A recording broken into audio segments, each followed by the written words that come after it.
I had no backpacking experience before I came to HMI, so it was definitely something I had to get used to. Well, I've always been interested in the outdoors. I love snowboarding, mountain biking. My previous backpacking experience before HMI was minimal.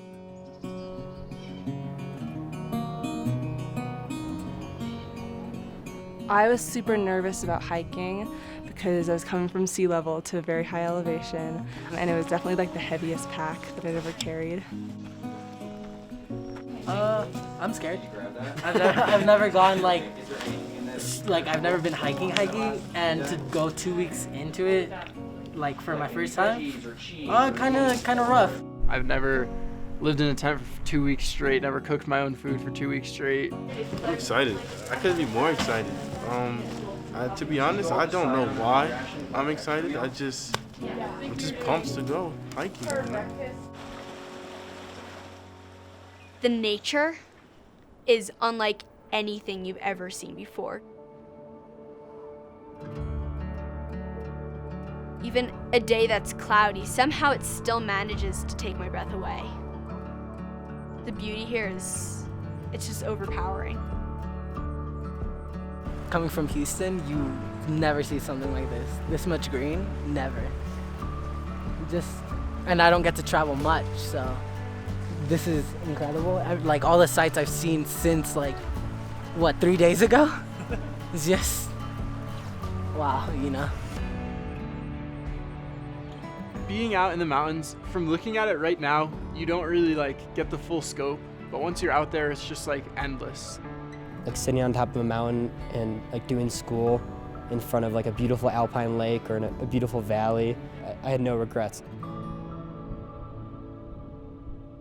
A typical day on expedition, depending on if you're cook of the day, you probably wake up at around 6:30 to 7. One person starts boiling water for the cooking, and the rest of us start packing our packs. We would all go over the route, split into 2 hiking groups, and set out. We would spend most of the day hiking in our 2 groups, looking at the map, see where we were, checking in with the I-team and the LODs. Set up our tents, get our kitchen gear out, change into our camp stuff, and then pretty much just start cooking. Backcountry cooking is just completely different. A lot of the food is dehydrated and the stoves are different. As the time went by, I got a lot better at that. I've actually sauteed for the first time. I sauteed Brussels sprouts. Ray was there. Yeah. The salt and pepper, a little garlic powder, slamming. Oh, I could go for some more right now, honestly. For the first 5 days, the weather was actually really nice. We didn't get rained on at all. But then, as the second week hit, it just rained, I think, every single day from 2 to 5.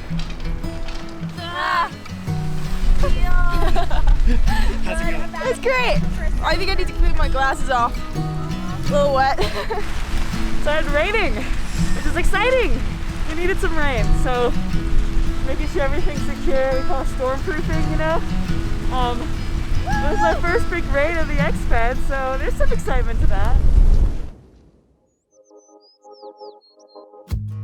My leader of the day days were definitely challenging, but something that really made you feel accomplished once they were over. I led a 6-mile uphill hike, 2,000 feet elevation, which was definitely challenging.